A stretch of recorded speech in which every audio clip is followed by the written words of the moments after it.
Hello friends, welcome to my channel success ITI classes. दोस्तों, कल की क्लास में हम लोग देखे थे आईटीआई सेकेंड ईयर इलेक्ट्रीशियन के लिए 30 क्वेश्चन। आज की क्लास में हम लोग क्वेश्चन नंबर 31 से शुरू कर रहे हैं। ये सभी क्वेश्चन निम्न के जो क्वेश्चन हैं उन्हीं क्वेश्चन को हम लोग डे बाय डे सॉल्व कर रहे हैं। इसी तरीके से हम लोग फर्स्ट ईयर की भी क्लास स्टार्ट करने वाले हैं। तो आइए देखते हैं आज की सेकेंड ईयर इलेक्ट्रीशियन की class. Question number 31। Question number 31 में पूछा गया है, एक जनरेटर की बात कर रहा है। जनरेटर में योक और ध्रुव के माध्यम से चुंबकीय सर्किट, जिसको बोलते हैं मैग्नेटिक सर्किट, कैसे पूरा होता है? फील्ड कॉइल के द्वारा, क्षेत्र कुंडली जिसको बोला जाता है, आर्मेचर कोर के द्वारा, लेमिनेटेड पटलित पोल कोर के द्वारा, या आर्मेचर में वाइंडिंग कंडक्टर के द्वारा। याद रखिएगा, हमेशा जो चुंबकीय सर्किट जो पूरा होता है वो होता है आर्मेचर कोर के द्वारा। फील्ड कॉइल का क्या काम होता है? कल की क्लास में हमने बताया था। फील्ड कॉइल का काम होता है चुंबकीय फ्लक्स का निर्माण करना। और आर्मेचर कोर में आर्मेचर की जो वाइंडिंग होती है उसमें हमेशा ईएमएफ उत्पन्न होता है। तो चुंबकीय सर्किट जो पूरा होता है, तो इसका ऑप्शन नंबर बी सही हो जाएगा, आर्मेचर कोर के द्वारा। इसका ऑप्शन नंबर बी सही। अगला question, question number 32। DC shunt generator में लोड बढ़ने पर टर्मिनल वोल्टेज कम क्यों हो जाती है? आप लोग डीसी शंट जनरेटर के बारे में पढ़े होंगे। होता क्या है कि वैसे तो डीसी शंट जनरेटर को कांस्टेंट स्पीड का जनरेटर कहा जाता है। इसका वोल्टेज भी लगभग कांस्टेंट होता है। लेकिन डीसी शंट जनरेटर में क्या होता है, लोड बढ़ाएंगे तो थोड़ा सा टर्मिनल पे वोल्टेज कम मिलता है। इसका कारण क्या है? आर्मेचर प्रतिक्रिया प्रभाव के कारण, आर्मेचर प्रतिरोध में वृद्धि के कारण, ब्रश वोल्टेज की वजह से गिरावट कम हो जाती है इसके कारण, या शंट फील्ड में प्रेरकत्व में वृद्धि के कारण। तो देखिए, इसका सही कारण हो जाएगा आर्मेचर प्रतिक्रिया प्रभाव के कारण। इसका ऑप्शन नंबर ए सही हो जाएगा। क्योंकि देखिए, आर्मेचर प्रतिक्रिया को बोलते हैं आर्मेचर रिएक्शन। जब आर्मेचर में रिएक्शन होता है तो उससे क्या होता है, वोल्टेज ड्रॉप होता है। जब वोल्टेज ड्रॉप होगा तो थोड़ा सा वोल्टेज टर्मिनल पर जो वोल्टेज होगा थोड़ा सा कम मिल जाता है। इसका ऑप्शन नंबर ए सही हो जाएगा। अगला क्वेश्चन, लंबी दूरी की वितरण लाइनों के लिए किस प्रकार के डीसी जनरेटर का उपयोग किया जाता है? देखिए, लंबी दूरी का जो डिस्ट्रीब्यूशन लाइन होगी, देखिए 3 तरीके की लाइन होती है। तो short transmission line, long transmission line और मीडियम ट्रांसमिशन लाइन। यहाँ पे बात किया है किसकी? डिस्ट्रीब्यूशन लाइन की। एक होता है ट्रांसमिशन लाइन, एक होता है डिस्ट्रीब्यूशन लाइन। डिस्ट्रीब्यूशन लाइन में क्या होता है, लंबी दूरी का अगर डिस्ट्रीब्यूशन लाइन है तो वहाँ पे हम लोग कम्युलेटिव कंपाउंड जनरेटर यूज करते हैं। तो यहाँ पे ऑप्शन नंबर डी में दिया हुआ है। देखिए, शंट जनरेटर, श्रेणी जनरेटर, विभेदक, यौगिक जनरेटर, ये सब जो है लंबी दूरी की वितरण लाइन में उपयोग नहीं किया जाता है। किसका उपयोग किया जाता है? कम्युलेटिव कंपाउंड जनरेटर, जिसको बोलते हैं संचयी यौगिक जनरेटर। इसको हम लोग इसलिए उपयोग करते हैं क्योंकि ये जब वोल्टेज ड्रॉप होता है ना, उसको कंपनसेट कर देता है ये जनरेटर। क्योंकि फ्लक्स जो होता है कम्युलेटिव है। कम्युलेटिव के बारे में कल हमने डिटेल में बताया था कि फाई बराबर हो जाता है phi S H plus phi S E. कुल मिला के इसका फ्लक्स का मान बढ़ जाता है, इसलिए हम लोग इसको कम्युलेटिव बोलते हैं। अगर फ्लक्स का मान घटता है तो इसको हम लोग डिफरेंशियल बोलते हैं। तो कम्युलेटिव कंपाउंड जनरेटर का उपयोग कहाँ करते हैं? लंबी दूरी की वितरण लाइनों में। इसका ऑप्शन नंबर डी सही। अगला क्वेश्चन, डीसी जनरेटर में इंसुलेशन प्रतिरोध को बेहतर बनाने के लिए किस विधि का उपयोग किया जाता है? देखिए, एक होता है इंसुलेशन प्रतिरोध। जैसे कोई कंडक्टर होता है, आप लोग देखे होंगे, इसके ऊपर इंसुलेशन चढ़ाया जाता है, उसको हम लोग इंसुलेशन प्रतिरोध बोलते हैं। इसको मापने के लिए किसका उपयोग किया जाता है? मेगर का, जो कि बहुत ही ज़्यादा मेगा ओम में मापता है। अब बात कर लेते हैं क्वेश्चन की कि इंसुलेशन प्रतिरोध को बेहतर बनाना है तो किस विधि का उपयोग करेंगे? ब्रश को बार बार बदलना, समय समय पर मशीन को गर्म करना, नियमित रूप से कम्यूटेटर सेगमेंट की सफाई करना। ऑप्शन नंबर डी में दिया हुआ है कि रख रखाव के दौरान मशीन में गर्म हवा देना। इसका ऑप्शन नंबर डी सही हो जाएगा। रख रखाव के दौरान मशीन में गर्म हवा देना। देखिए, इससे क्या होगा, मशीन में जब गर्म हवा देंगे तो उससे क्या होगा कि जो नमी होगी ना वाइंडिंग में, वाइंडिंग की नमी दूर हो जाएगी। तो नमी दूर होने से डाइलेक्ट्रिक कांस्टेंट जो होता है इंसुलेशन का, वो मेंटेन रहता है। तो इंसुलेशन प्रतिरोध भी मेंटेन रहता है। तो कुल मिला के इसका ऑप्शन यही हो जाएगा कि रख रखाव के दौरान मशीन में गर्म हवा देने से इंसुलेशन प्रतिरोध, जिसको बोलते हैं विद्युत रोधी का प्रतिरोध, उसको बेहतर बनाया जा सकता है। तो इसका ऑप्शन नंबर डी सही हो जाएगा। अगला क्वेश्चन देख लीजिए, क्वेश्चन नंबर 35। अवशिष्ट चुंबकत्व, जिसको बोलते हैं रेसिडुअल मैग्नेटिज्म, इसके बारे में हम लोग कल पढ़े थे। इसके अभाव में किस प्रकार का डीसी जनरेटर काम करता है? देखिए, अगर रेसिडुअल मैग्नेटिज्म नहीं होगा तो कोई भी वोल्टेज नहीं बनेगा। ऐसा क्वेश्चन कल आया था, हम लोगों ने देखा था यही बोल रहा है कि अवशिष्ट चुंबकत्व अगर नहीं है, अभाव का मतलब क्या हो गया कि नहीं है, तो किस प्रकार का डीसी जनरेटर काम करेगा। देखिए शंट जनरेटर, श्रेणी जनरेटर, यौगिक जनरेटर, ये सब सेपरेटली एक्साइटेड में नहीं आते हैं, ये आते हैं हमारे सेल्फ एक्साइटेड में। यानी कि इसको सेल्फ एक्साइटेड से यही क्या होता है, मैग्नेटिक फील्ड का निर्माण कर लेते हैं और काम करते हैं। तो इसमें अगर अवशिष्ट चुंबकत्व होना जरूरी है, लेकिन अगर अवशिष्ट चुंबकत्व ना हो तो किस प्रकार का डीसी जनरेटर काम करेगा, वो करेगा अलग से उत्तेजित जनरेटर। इसका ऑप्शन नंबर डी सही हो जाएगा। अलग से उत्तेजित जनरेटर इसलिए काम करेगा क्योंकि जब अवशिष्ट चुंबकत्व रेसिडुअल मैग्नेटिज्म नहीं है, कोई बाहरी सोर्स से डीसी शंट जनरेटर लगाकर, बैटरी लगाकर हम लोग क्या करेंगे, उसकी फील्ड वाइंडिंग को एक्साइटेड करेंगे। तो जब फील्ड वाइंडिंग एक्साइटेड होगी तो वहाँ मैग्नेटिक फ्लक्स आ जाएगा, तो हमारा जनरेटर काम करेगा। तो जब जो जनरेटर में अवशिष्ट चुंबकत्व ना हो तो हम लोग कौन सा विधि अपनाते हैं, अलग से उत्तेजित जनरेटर वाली। इसका ऑप्शन नंबर डी सही हो जाएगा। अगला क्वेश्चन, आर्क वेल्डिंग के लिए किस प्रकार के डीसी जनरेटर का उपयोग किया जाता है। देखिए आर्क वेल्डिंग में ऑप्शन दिए गए शंट जनरेटर, श्रेणी जनरेटर, विभेदक यौगिक जनरेटर और संचयी जनरेटर। याद रखिएगा आर्क वेल्डिंग के लिए हमेशा हम लोग कौन सा जनरेटर उपयोग करते हैं, उसको हम लोग उपयोग करते हैं डिफरेंशियल कंपाउंड जनरेटर। इसका ऑप्शन नंबर सी बिल्कुल सही है, क्योंकि देखिए डिफरेंशियल कंपाउंड जनरेटर में क्या होता है, करंट का मान थोड़ा ज़्यादा होता है और हम लोग को आर्क वेल्डिंग में करंट की आवश्यकता होती है, ज़्यादा करंट। इसलिए हम लोग आर्क वेल्डिंग में लैप वाइंडिंग का उपयोग करते हैं। लैप वाइंडिंग का उपयोग इसलिए करते हैं क्योंकि लैप वाइंडिंग में आप लोग जानते हैं कि ज़्यादा करंट मिलती है और वोल्टेज कम मिलता है। तो ये सब रीज़न है कि आर्क वेल्डिंग में कौन सा जनरेटर उपयोग होता है, वो होता है डिफरेंशियल कंपाउंड जनरेटर, जिसको क्या बोलते हैं, विभेदक यौगिक जनरेटर। अगला क्वेश्चन देखिए, क्वेश्चन नंबर 37, डीसी जनरेटर में तरंग वाइंडिंग की विशेषता क्या है। देखिए दो तरीके की वाइंडिंग होती है जिसके बारे में हम लोग कल पढ़े थे, एक होता है लैप वाइंडिंग और एक कौन सी वाइंडिंग होती है, एक होती है वेव वाइंडिंग।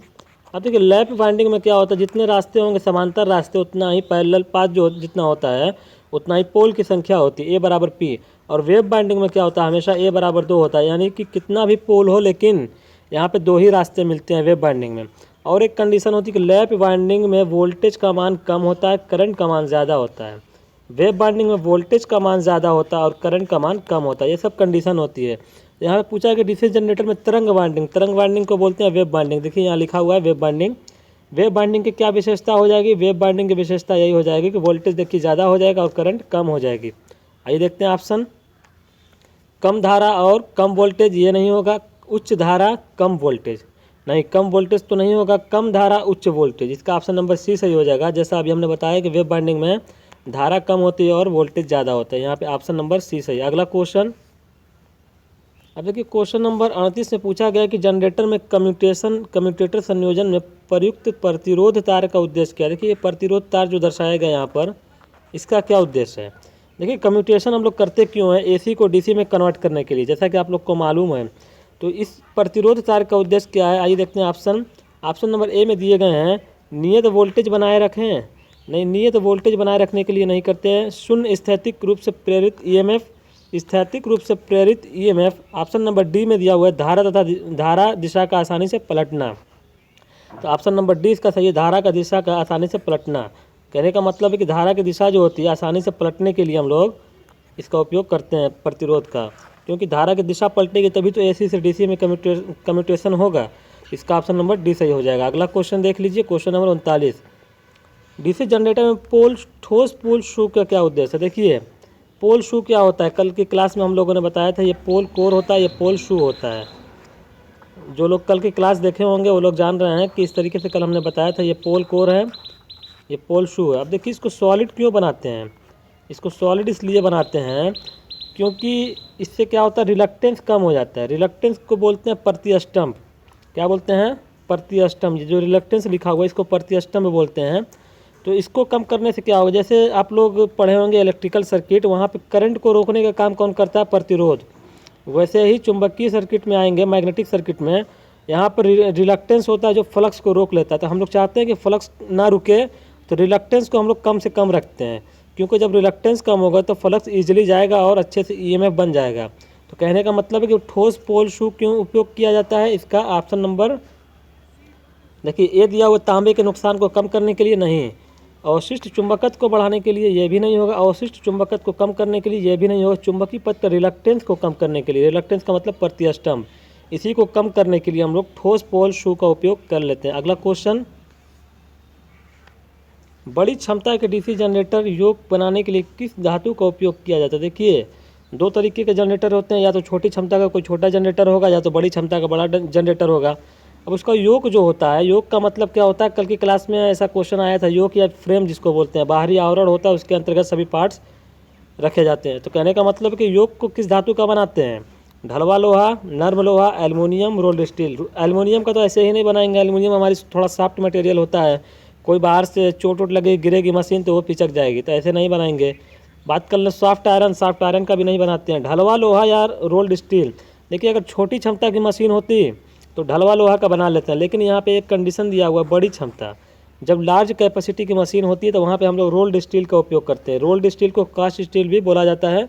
यहाँ पे ऑप्शन नंबर डी सही हो जाएगा। अगला क्वेश्चन 41 नंबर क्वेश्चन में पूछा गया है, डीसी जनरेटर में स्प्लिट रिंग्स का क्या काम है? देखिए, दो तरीके का होता है, एक होता है स्प्लिट रिंग, इस पर गौर करिएगा, एक होता है स्प्लिट रिंग, एक होता है स्लिप रिंग। स्प्लिट रिंग को हम लोग बोलते हैं कम्यूटेटर। क्या बोलते हैं? कम्यूटेटर। और कम्यूटेटर का काम डीसी जनरेटर में क्या है? आर्मेचर में जो एसी बनी है उसको डीसी में कन्वर्ट करने के लिए, एसी टू डीसी कन्वर्जन करने के लिए क्या करते हैं हम लोग? स्प्लिट रिंग या कम्यूटेटर का उपयोग करते हैं। और स्लिप रिंग क्या होता है? जैसे आप लोग सिंक्रोनस जनरेटर या अल्टरनेटर जब पढ़ेंगे तो वहाँ पे क्या होता है, हम लोग को एसी ही चाहिए, तो एसी जो आर्मेचर में बन गई उसको हम लोग स्लिप रिंग लगा करके, फास्फोरस ब्रांच की स्लिप रिंग बनी होती है, उससे डायरेक्ट हम लोग एसी प्राप्त कर लेते हैं। लेकिन डीसी जनरेटर में तो डीसी चाहिए, आर्मेचर में बनती है एसी। अब इस एसी को डीसी में कन्वर्ट करने के लिए कुछ तो चाहिए, तो उसके लिए हम लोग उपयोग कर लेते हैं क्या? कम्यूटेटर, जिसको बोलते हैं स्प्लिट रिंग।